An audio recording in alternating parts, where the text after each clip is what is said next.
Dawn Coe Jones, playing the 18th hole along with Lisa Lawton-Wyman, is cruising toward an easy victory in this first event of the year. She's got a 6-shot lead. Well, Jimmy Jones desperately nervous, isn't he? Yeah, you can see that Dawn's going through a routine. This is the part of being a professional golfer. She can do anything and win from here, but she's going through a routine she wants to make. I feel her, like, her traits are just naturally instilled in me. People say I walk like her. People say I look like her. Kind of have the same swing. Roger Maltby called hers a buggy whip one time. I don't know, I guess mine has looked like that sometimes.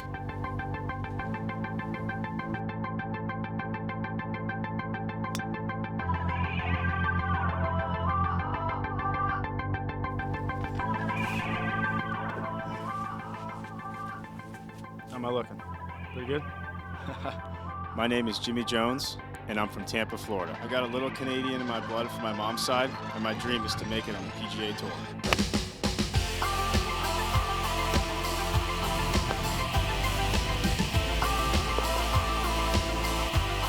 A lot of people notice me. If it's not the hair, if it's not being the golfer, I'm not sure. I usually have a beard all the time too, so I've got a pretty distinct look, I guess, for me, and most guys know I'm a hockey player. And another thing is some wrist tape. I always wear some wrist tape, so that was the day that it might have been God, it might have been my mom, I'm not sure, that someone wanted to tell me, hey, maybe try some more golf, because I happened to break my wrist when I was 16 playing hockey, and that was kind of the moment where I had to look in the mirror and say, hey, you know what, the NHL's not calling a boy from Tampa, Florida right now, so hey, maybe we'll play some golf. Mom's pretty good, Dad's pretty good, you've got some people around you that can help you, so it just was one of those moments where it was time to put the sticks up and find some clubs.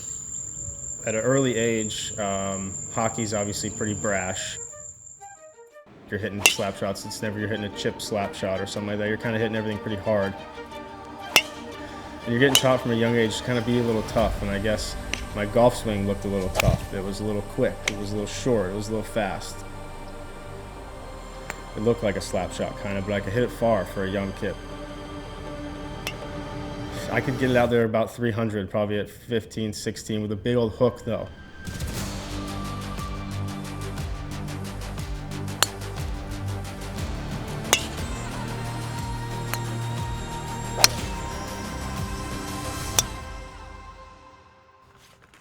So what I think I had to learn was to kind of tone it back. Dad told me some wedges things. You can't hit a 60 degree, 110 yards all the time. I think what hockey taught me at an early age, whether it was trying out for a team at 7 years old or 10 years old, trying to make a team and be your best at such a young age, kind of teaches you a little competitiveness of like, you know what, if I'm not my best today, I'm gonna get passed up. And learning like that has kind of taught me a little bit to go out and be competitive. And I'm lucky enough to be surrounded by a good group of guys and a good group of competitive golfers that are also trying to be professionals, and guys who have also made it. So I think the competitive edge really comes out, and where my practice and I get the best out of me is when I'm constantly under the gun, constantly having a putt for something, or hey, I want to hit a good shot here coming down the 9th or the 18th hole in a match. Golf's a game where you kind of got to prove to yourself you can do it. You got to have the reps under the gun and on the course. Even if you're out there for practice, like dropping a couple extra 4-irons at 210, or seeing a shot you just saw JT hit on TV, a little flighted wedge, like that wasn't an accident. Yeah, he did hit it on the range, but you got to go see it on the course, and you got to see yourself do it. And I feel like getting myself on the course, on the ice, like I guess not shooting pucks in the garage or shooting range balls, kind of getting under the gun, getting that feeling, getting the adrenaline going is kind of what I feel like is going to be preparing me for the next stage and the next level. But you need some time for the technical stuff, don't get me wrong, but I think there's no feeling like coming down 18 having to make a birdie. If you can put yourself in that spot as many times as possible, sign me up.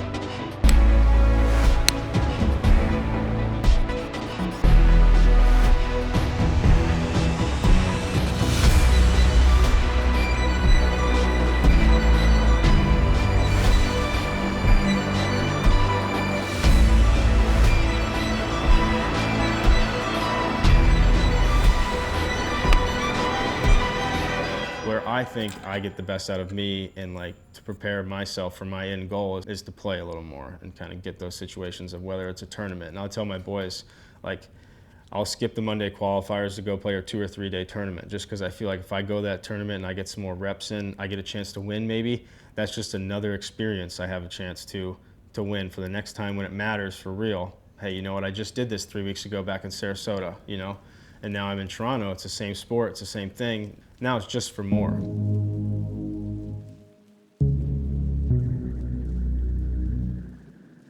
So we got a little 3-day tournament here going on between 9 of the best pros here in Tampa and 1 celebrity appearance from an old MLB All-Star pitcher who wants some action. And over COVID, we were trying to figure out where to play with no tour going on. And lucky enough, over at Tampa Palms, they had us over for some money games and some mini tournaments, you know, to keep the boys sharp. So we're just trying to run that back here as a few of the guys have some big events coming up the next few weeks, and might as well keep it at home, right? I got a 4 with purple. Play well. Tournament director Jimmy Jones.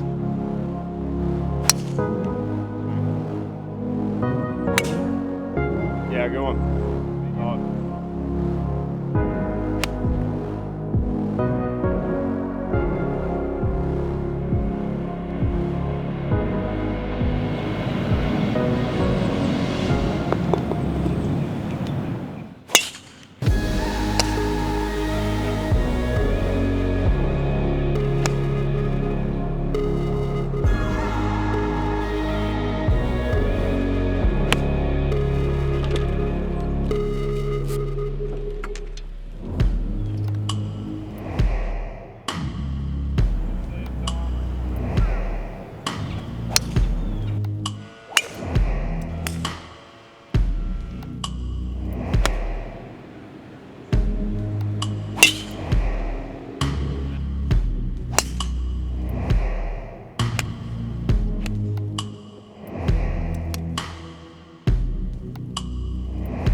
Fly a little for me.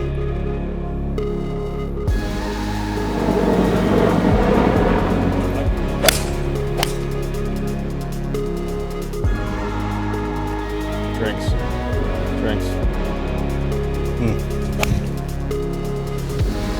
All right, that was nice there. We got 5 holes left here to see if we can string together a couple circles and 1 par 5, so got to get that one.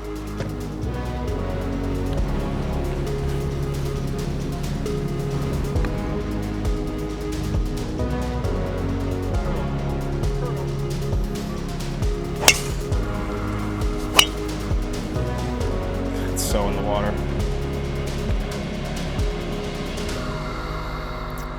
72 today, you know, just one of those days where you're grinding it out. But tomorrow we're going back across the railroad to my home track, Tampa Palms, solid spot I grew up, and see if we can get back in this thing and set up a nice final round here on Thursday. Indeed. Tommy Pickles? Enjoy it, boys. Always. Good busy, Yes, Jimbo. sir.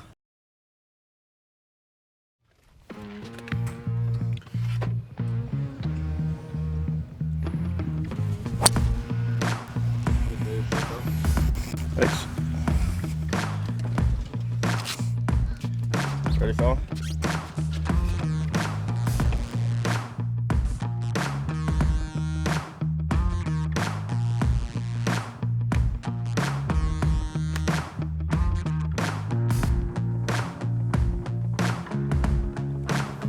Nice.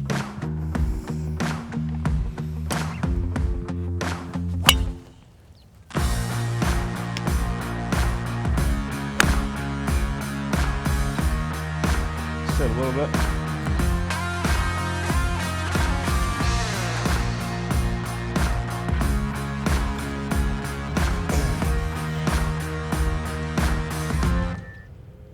Putt.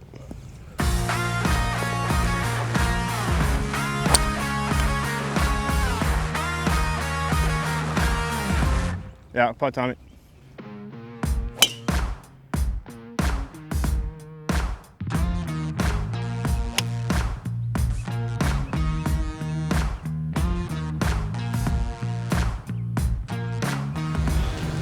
Wet ball. I don't like when my balls are wet. Nope. Not out here.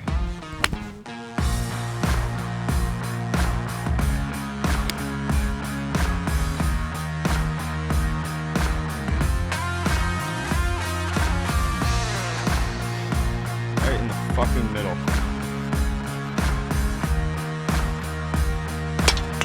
Looks like we gotta go down and get this one.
Way to go, Holmes. Thank you. Boy. Appreciate you. Love it. Thanks. Good birthday, dude. Enjoyed it today, Holmes. Of course. Always, boys. Buzzing. Whew. Need a cold beer after one of those days. Tommy, beer's on you.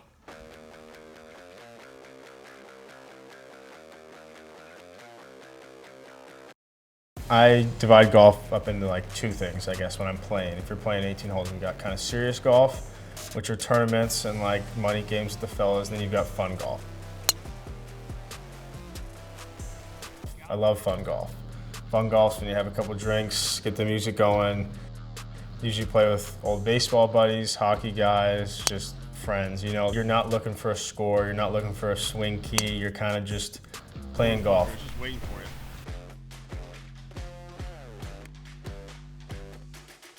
Another thing, back to the hockey. You know, if I've got a week off, like for this week example, like I've got 5 days until I leave for Edmonton. So I'll probably practice or play 2 of those days and then focus on my Lightning boys the rest or something like that. But it's funny enough, the Lightning guys happen to get me back to the golf course anyway here. So I end up on my off weeks, I'm playing with them on their off weeks here in Tampa. So it seems like you just can't get away from golf. But funny story here, so it's first cup, COVID Cup. This is when I like kind of know the guys. I've played some golf. I've hit some good shots in front of them. I've made them memorable, so they do know who I am at least. And it's afternoon here at Avila, and my head pro walks by and he goes, "The cup's coming in an hour." And I was like, "What are you talking about?" So I text Alex. I was like, "Cup's coming to the course?" He said, "Cup's coming. I'll be there in an hour. You better be there." And I had to schedule a money game that earlier day over at Tampa Palms that I was the head of. So I had to call my buddies and call off the game. "Hey, I'm the head, but I'm not coming.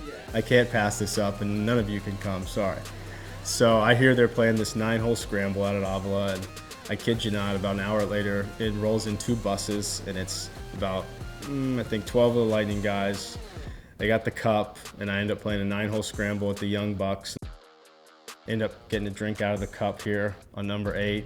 My boy Matty Joseph, he's like, "Go ahead." I was like, "You sure?" He's like, "Yeah, man." And I said, "You know what? I'll never be here again." But I never thought I'd drink out of the cup being a pro golfer, not a pro hockey player. I can tell you that. And it's one of the memories I'll have for the rest of my life. And for those of you wondering, it was a Black Cherry White Claw. So it was an amazing day, and it's just one of those things where lucky enough that golf and hockey tied together, and I was in the right place at the right time and had one of the most killer days ever. I hate that you just had a wedge into a par 5. I think it helps me to have fun days like that because I'm not a big swing technical guy. I really remember what my mom did. And I remember when she'd come home from tournaments and just kind of, she'd be back and it wouldn't be life number two, but it would be like, all right, husband, son, other friends, cameras are off, kind of like it's just a weight off your shoulders when you have a place called home.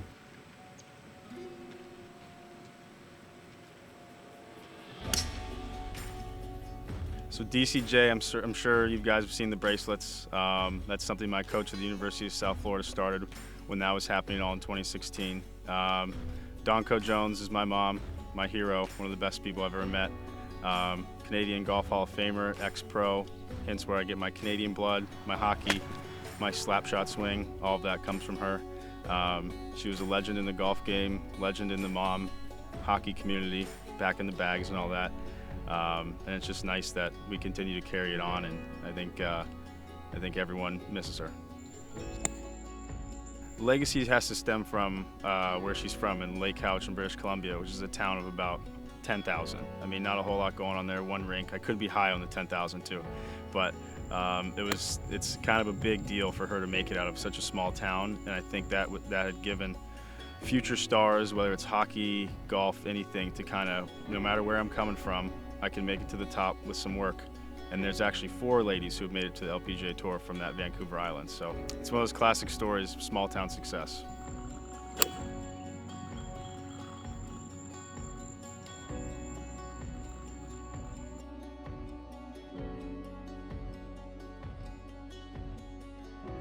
So this past summer, I made it through the local stage of the US Open qualifier for the first time in half a dozen tries. And I was scheduled to play the second stage qualifier, the final one, out in San Francisco at Olympic Club. And leading up to that, we were playing the first event of the Canadian Tour season the week before in Vancouver. And the plan was to play the week there, get from Vancouver down to San Francisco Sunday night, tee it up Monday blind, and just let's see if we can get in the Open. Unfortunately, me and about 10 other guys missed our flight in Vancouver because customs was closed an hour early. Tell me how that works out. Every time I think about that moment, it's just a reminder of, is it worth it? And what makes it worth it for me is carrying on Mom's legacy. She inspired the whole switch from hockey to golf through high school. Being able to see her play a few times and just kind of have that to wait onto a little bit, kind of just lean on her a touch. Like, what should I do here? You know, like, not probably going to be playing for the Lightning, so we got to maybe figure something else. But she was very instrumental in that, and she was the one that I played golf with the most. Dad was playing on the weekends, so she'd be playing with me every now and again, and I still remember the first day I got to beat her. I think I was probably sophomore in high school.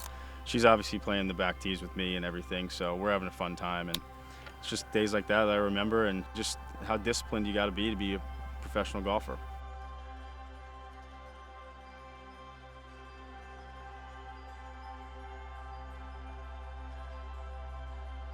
It was my senior year of college. It was part of the reason why I transferred home from Florida Southern. That was a little tidbit I kept to myself, to my boys at Florida Southern, because man, did I love those guys that I lived with. We had a good time there, but you know, just needed to be a little closer to home and had that opportunity. And when I found out about this, didn't really tell a whole lot of people. Kind of told my people in my circle and all that, and said, hey guys, I'm coming home to USF, and that the tournament that I eventually showed USF I was good enough was the only time that she got to see me win, which was the New Year's Invitational in St. Pete, and my dad was there when I won the state am a few years, just a little before that. So she didn't get to see any of those victories, but she did get to caddy for me once, and she saw there. So it was a British Columbia amateur at actually the golf course where they filmed Happy Gilmore at, Swanee Set Bay, Swanee Set in Vancouver. You know, the scene where they drive in and he says, I'm a hockey player playing golf today, where's my caddy? That's right where we were having breakfast, and she caddied for me there. And it was fun. We argued a few times, I'm sure, because I was always right. Even in junior golf, I wouldn't let her watch. She'd have to go watch behind trees and like poke behind, because I'd get nervous, or just like, I'd blame it on her if I had a bad shot or something. But her caddying was fun. There's a couple pictures that I still have. And it's moments like that I'd love to have back.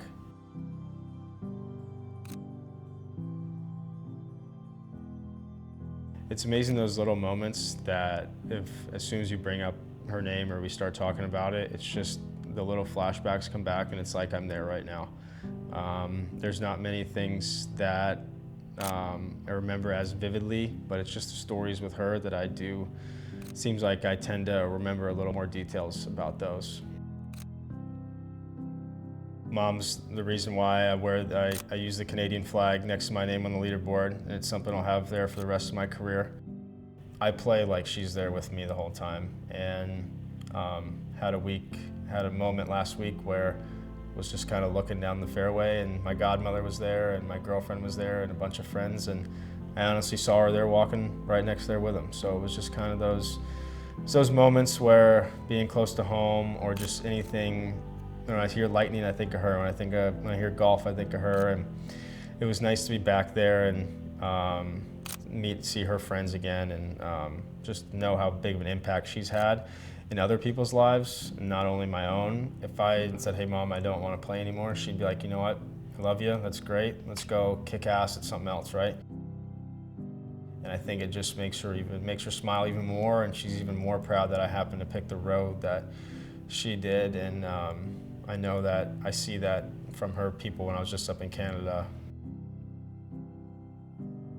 I was just up there about a month ago, her hometown, and there's a ladies golf league that's been going on ever since that time in November of 16 that plays once a month somewhere on Vancouver Island where she's from.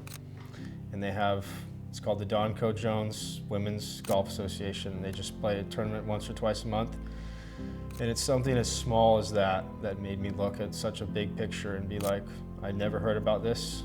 It's been 5 years, no one's called me, but they still do it. They don't need any recognition.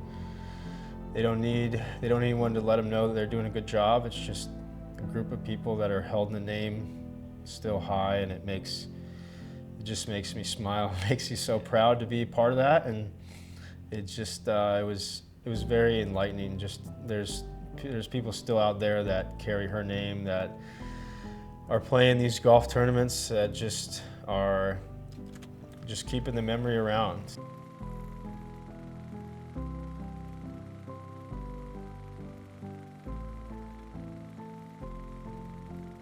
It's so cool to be able to just think back, hear stories, see people, and just if I could talk to her right now, I'd just say, you know what, I'm working my ass off.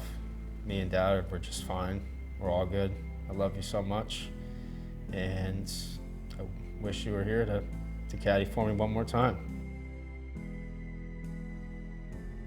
My mom would always say, life is a journey. Obstacles are going to be thrown in your way, and you can't let them stop your progress. You have to enjoy the ride. Watching her and hearing stories about how she always remained composed has taught me so much.